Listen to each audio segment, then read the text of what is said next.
The moment Matteo Viri said my name in front of every powerful family in the city, I understood that my quiet life had already ended, and I simply had not been told yet. I was standing near the tall windows of the Viri estate, holding a champagne glass I had no intention of drinking, wearing a dark green dress my sister Serena had zipped for me an hour earlier. The gala was supposed to be a formal announcement of the new Viri Philanthropic Foundation. Everyone in that ballroom, from the oldest capo to the youngest cousin, believed the announcement would end with Matteo lifting my sister's hand into the air. They had been waiting 8 years for that image. Some of them had made small, private bets on the exact month. Some of them had already bought the dresses they intended to wear to the wedding. Instead, Matteo crossed the marble floor and stopped in front of me. He did not glance at Serena.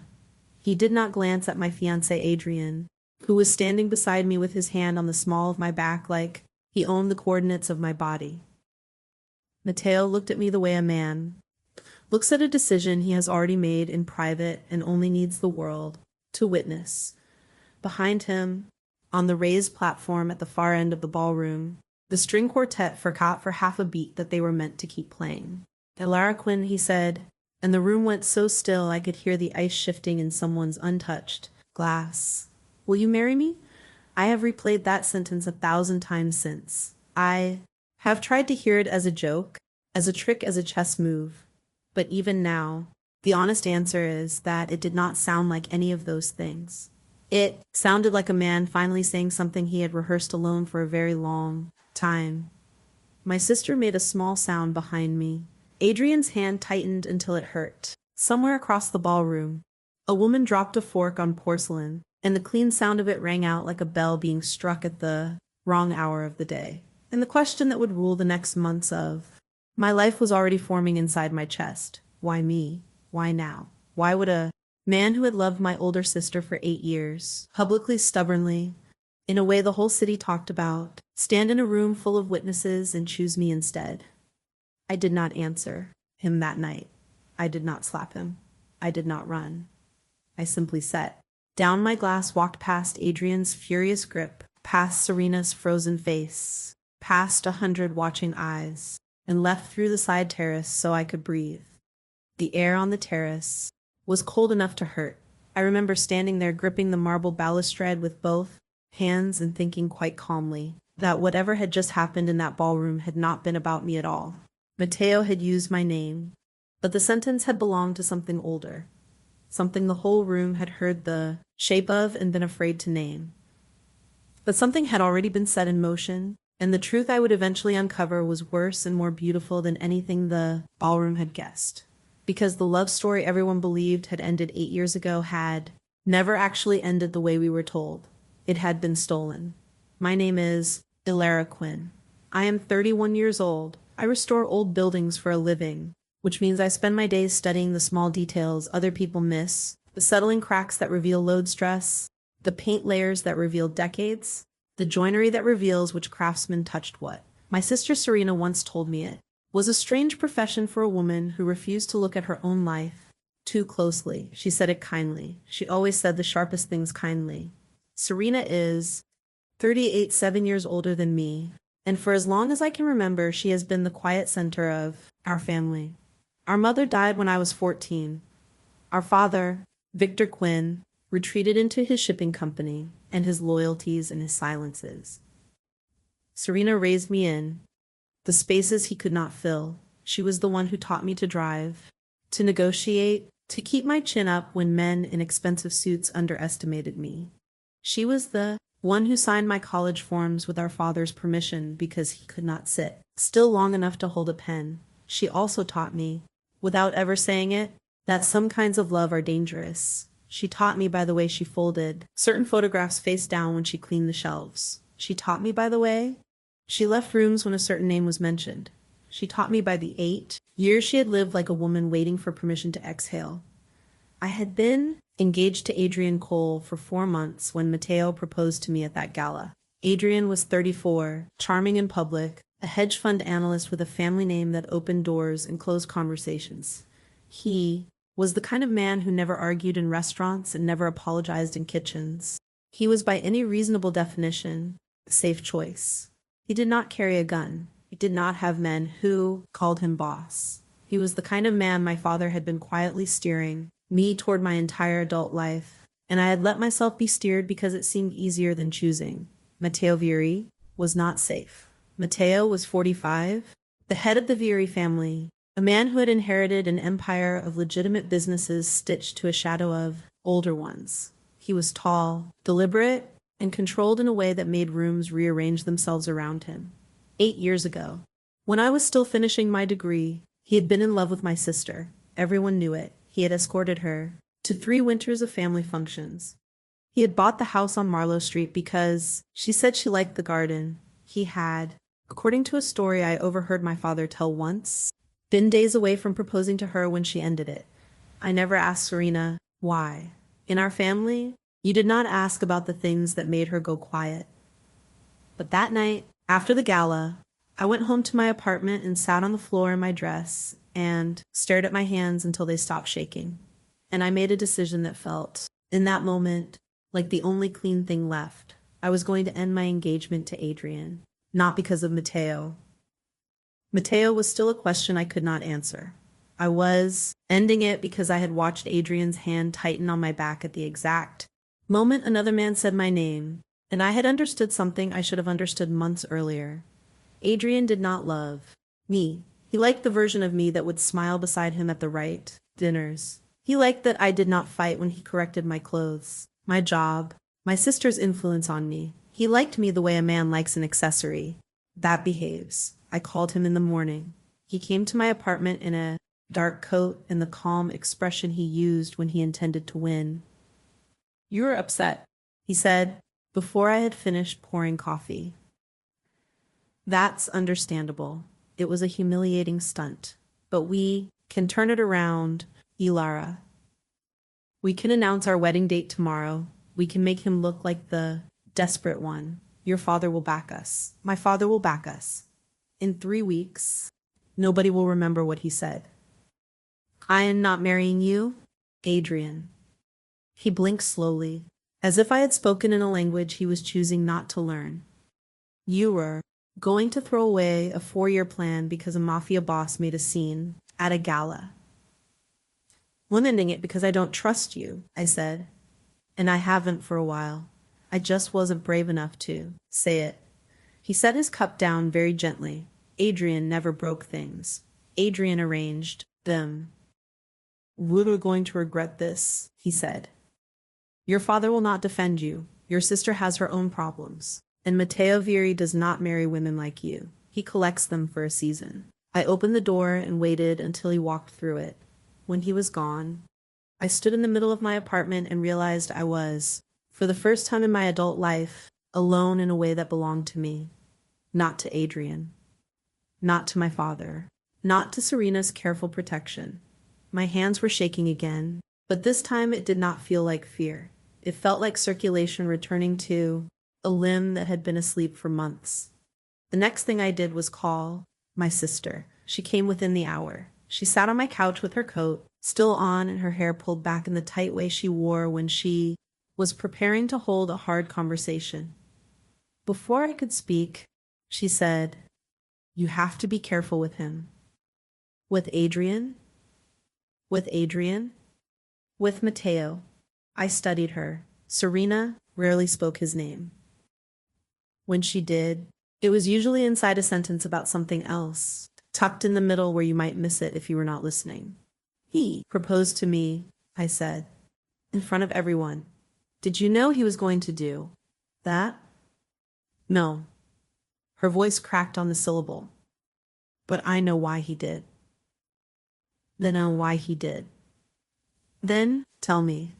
She looked at her hands for a long time. On her ring finger, there was still a pale band of skin, slightly finer than the rest, where a ring had lived for a season 8 years ago and never been replaced. Some things are safer when they stay buried, she finally said. Please, Elara, don't dig. That was the first moment I understood that whatever had happened between my sister and Matteo Vieri 8 years ago was not a broken engagement. It was a secret. And secrets, in my profession, are always load-bearing. You cannot remove one without knowing what it holds up. For the next 3 weeks, I tried to obey her. I refused Matteo's flowers. I refused his handwritten note. I refused the meeting his assistant requested at a neutral restaurant. I threw myself into a project on the east side, 100-year-old library whose ceiling was slowly separating from its walls, and I told myself I could restore something else instead of my own life. I stayed on the scaffolding until my hands ached. I skipped dinners. I let calls from unknown numbers ring themselves out. I ate standing over the sink so I would not have to sit still long enough to think.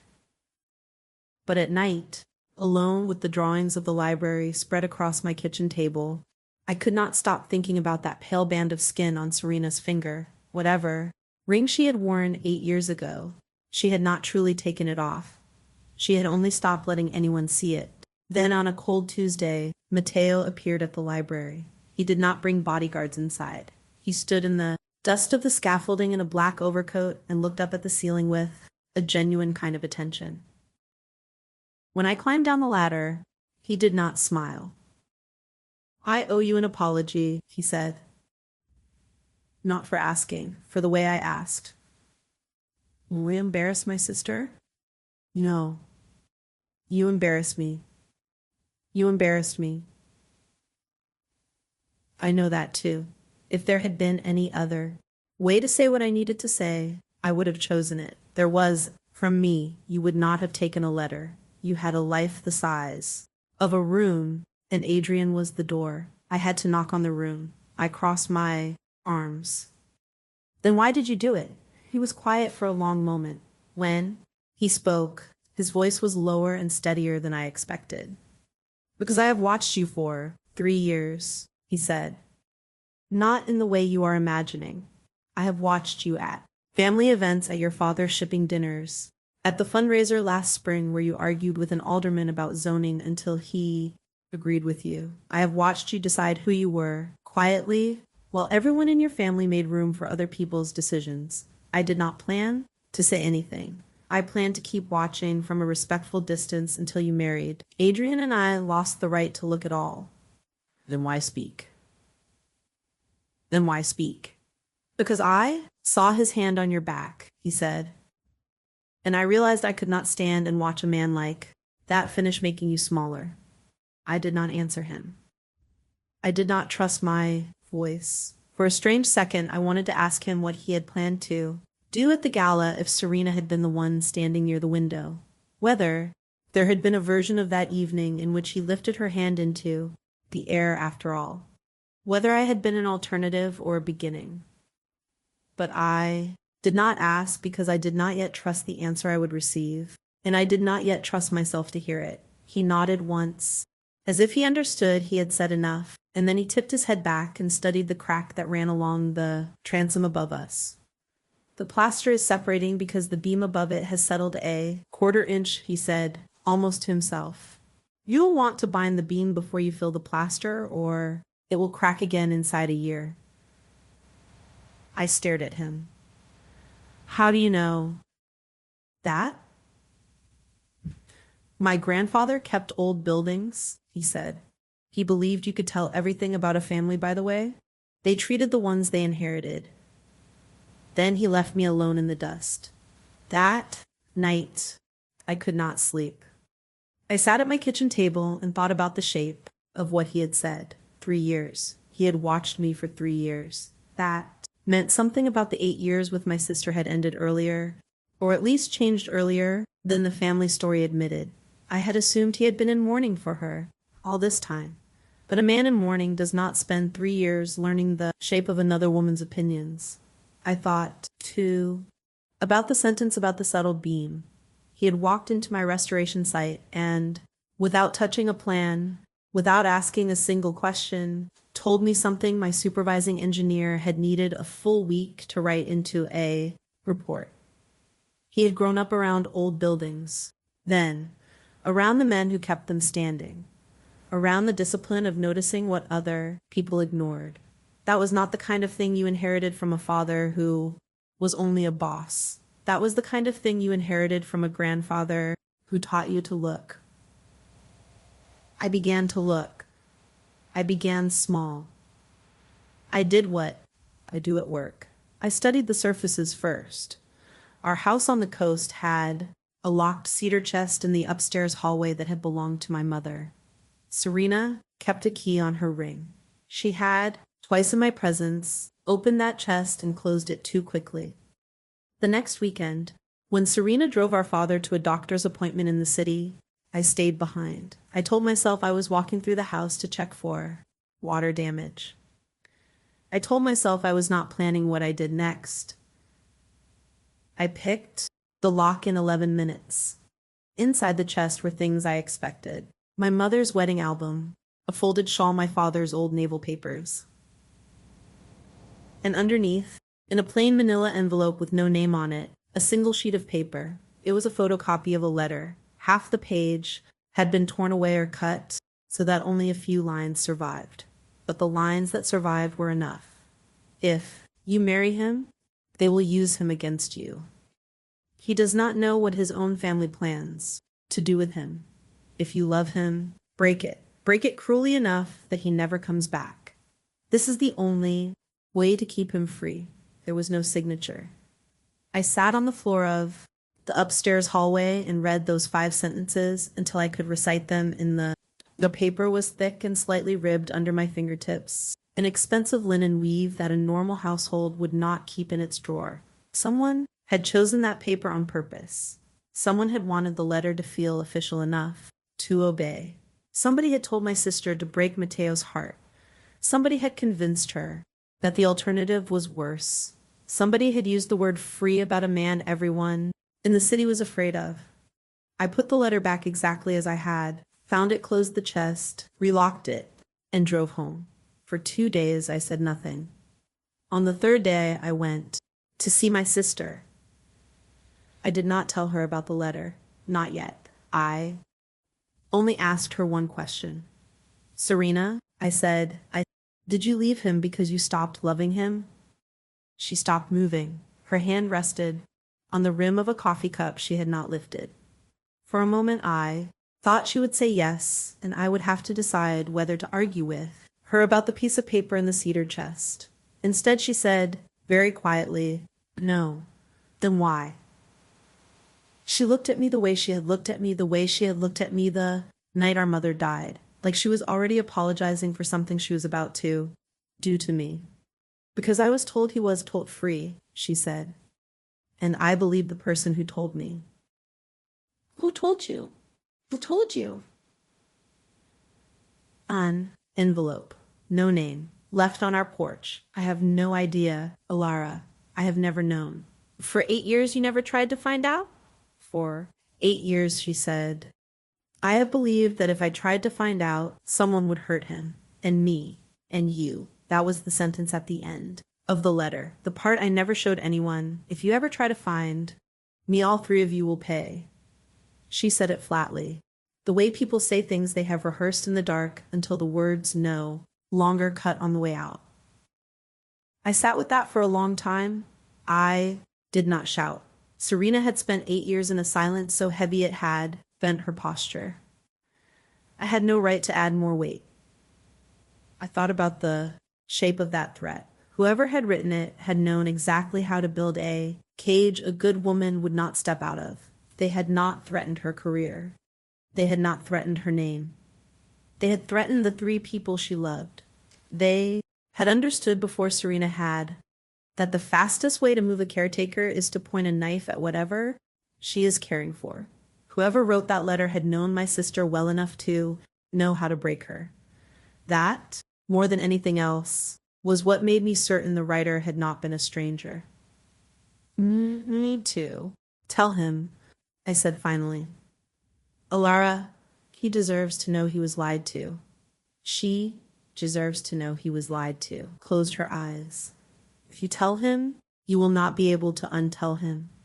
He will pull the thread. And I don't know what is at the other end of it. Neither do you, I said.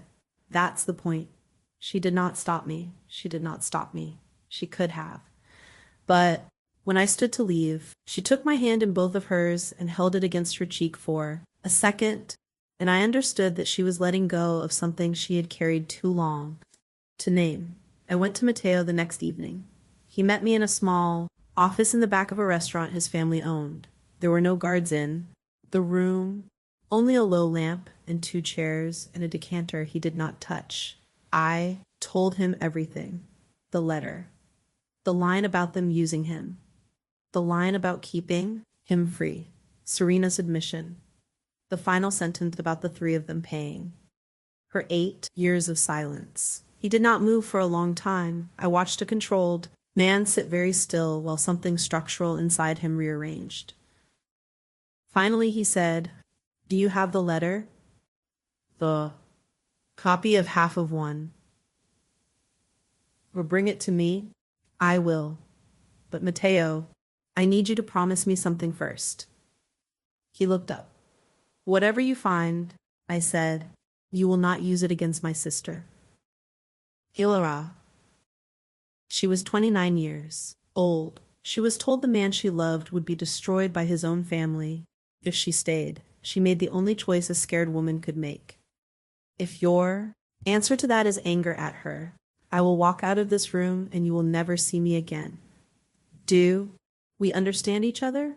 His mouth moved, and for the first time since I had met him at 17, I saw him look at me the way a man looks at an equal instead of at a lovely thing. "We understand each other," he said. The letter went to a paper analyst Matteo trusted. It came back within a week. The stock was rare, a linen weave used almost exclusively by one printer in the city, a printer whose only major client was a Vieri-owned real estate office. The office was run by Matteo's uncle Dominic. The typewriter, the analyst added, was a small Olivetti model that had been retired from that office in the same calendar year the letter was written. It was, in every sense, an unmistakable signature by a man who had never expected anyone to look. I remember the exact expression on Matteo's face when he read that report. It was not surprise. It was the closing of a door he had been leaving open for years.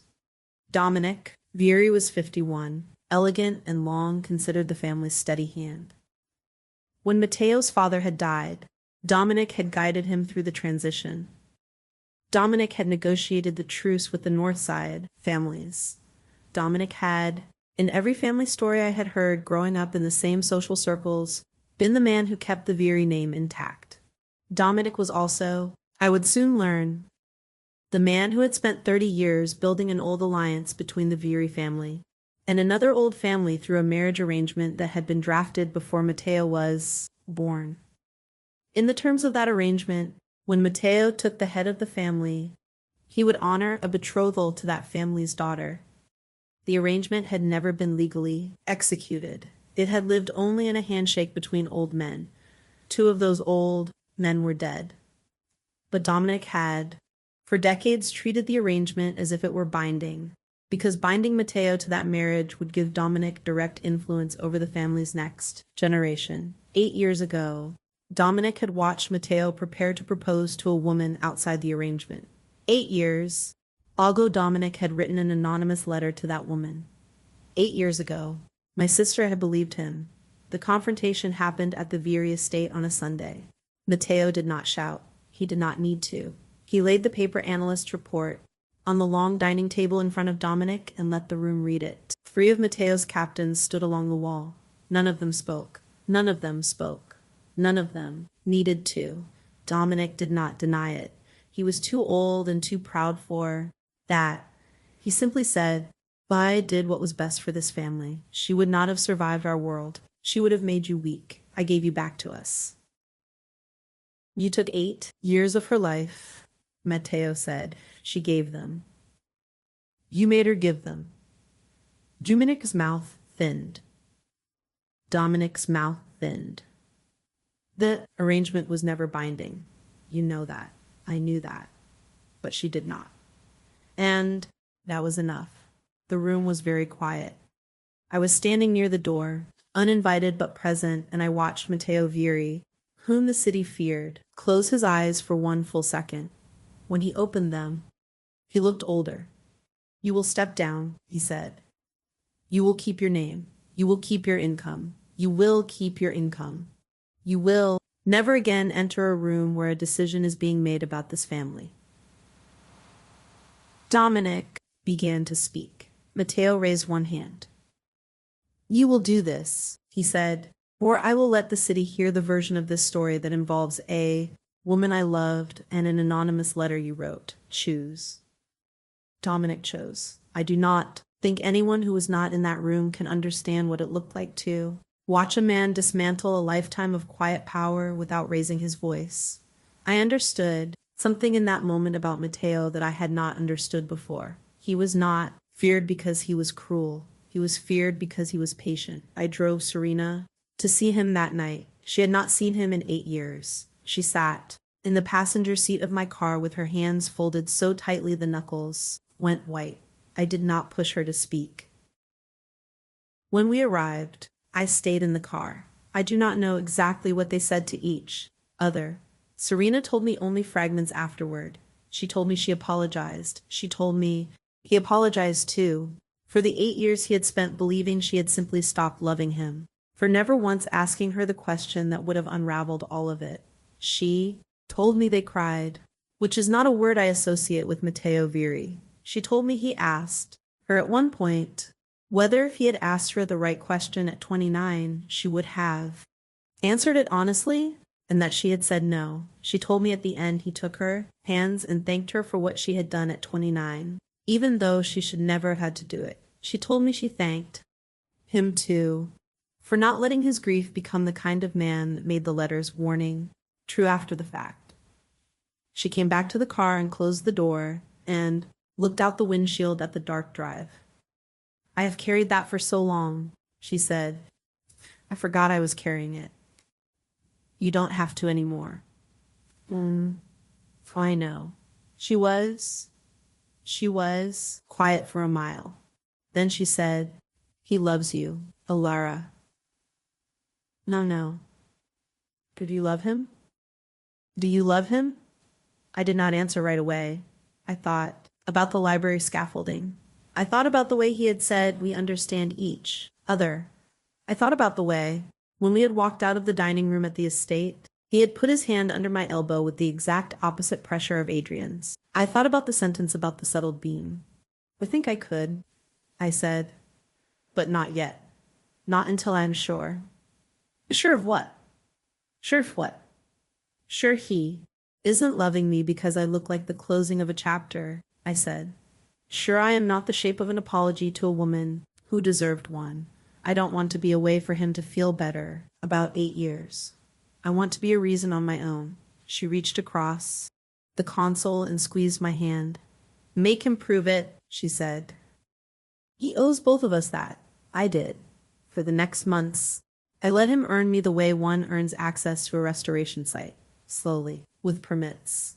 With respect for what was already there, he did not push. He did not send extravagant gifts. He sent once a book on the history of the very library I was restoring, with a note that said, I thought of you when I saw the chapter on the ceiling. He came to a Sunday lunch at my father's house and sat quietly while my father decided, over the course of 2 hours, that he did not entirely disapprove. He met me for coffee on ordinary mornings and asked about my week without steering it. He listened when I told him no. He heard me when I told him yes. He also, one Thursday in early spring, brought me to the house on Marlowe Street. The one he had bought 8 years ago because Serena said she liked the garden. He walked me through it in silence, room by room, and then he stood in the empty kitchen and said, I want you to know I am selling this house. Not because I am ashamed of it, because it belongs to a different life. Whatever we build, I would like us to choose the walls ourselves. I remember standing in the doorway of that house and understanding something I had not fully understood before. He was not trying to replace his past. He was trying to close it honestly so he could build something with me that did not stand on borrowed foundations. It is a small thing, maybe, but in my profession, the foundation is never a small thing. I told him on the drive back into the city that I was ready. He did not ask ready for what.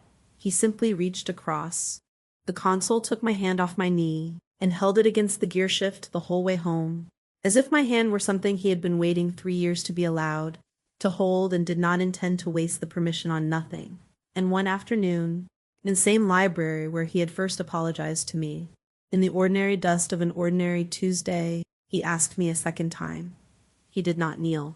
He did not perform. He simply set down his coffee, looked up at the ceiling I had almost finished stabilizing, and said, "I would like to spend the rest of my life with you, not because your sister is safe, not because I owe anyone an ending, because you are the person I want to come home to.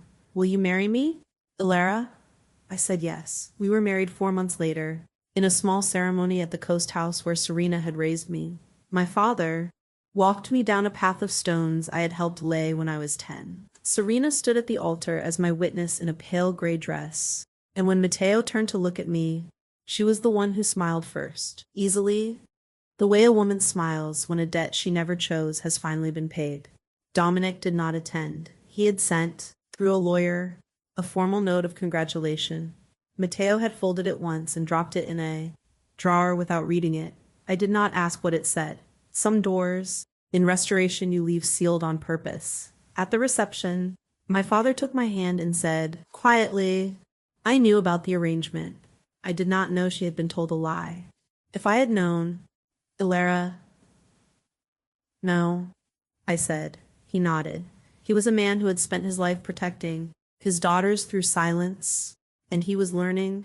Late, that silence had a cost. I let him keep learning. I did not need him to be a different father. I only needed him to be an honest one from now on. Late that night, after the last guest had gone, Serena found me on the porch. She was carrying a small envelope. "I was going to give this to you tomorrow," she said, "but I don't want to carry it into your marriage." The envelope was old. The paper was the same linen weave from the letter in the cedar chest, but the handwriting on the front was not Dominic's. I opened it. Inside was a single sheet dated 8 years earlier, addressed to my sister.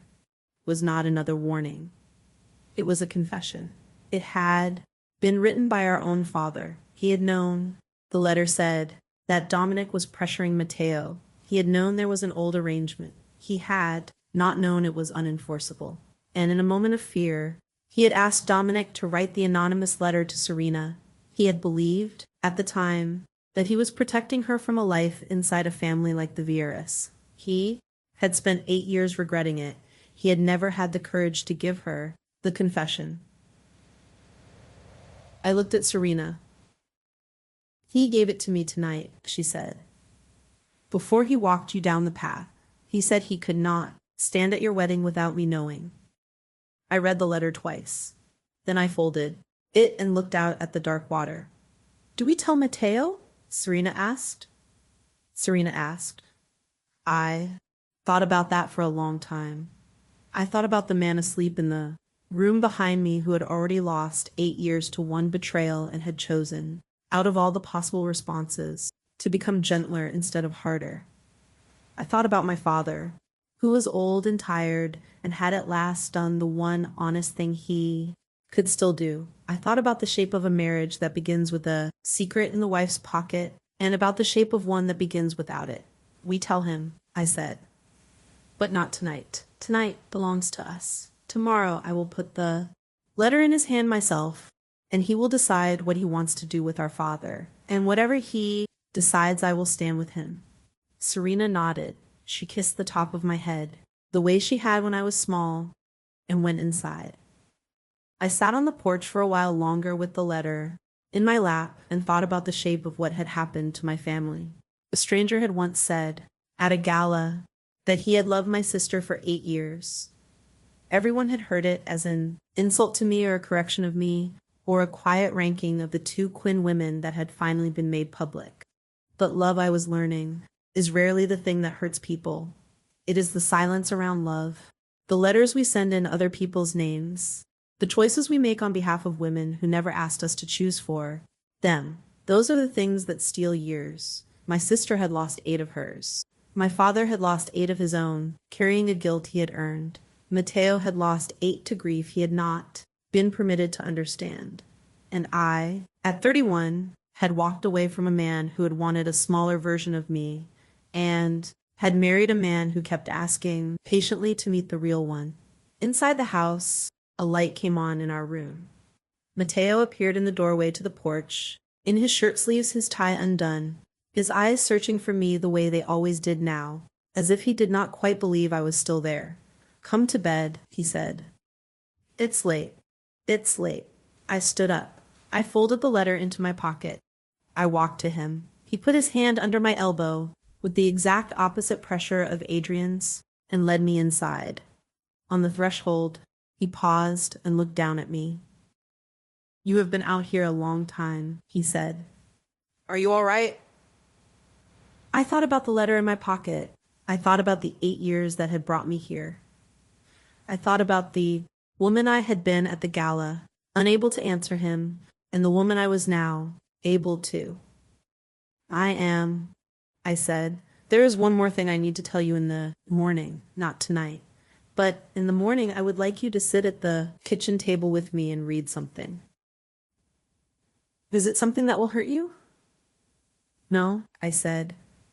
"It is something that has already stopped hurting. I just don't want to keep it in a drawer." He studied my face for a moment. Then he nodded once, the same small nod I had seen him give in the library, in the dining room at the estate, on the drive back from Marlowe Street. I had come to understand the way he said "I hear you" when he did not want to overwrite what I was saying with his own voice. "In the morning," he said, "that is where the story ends, and where the rest of my life, chosen freely for the first time, begins."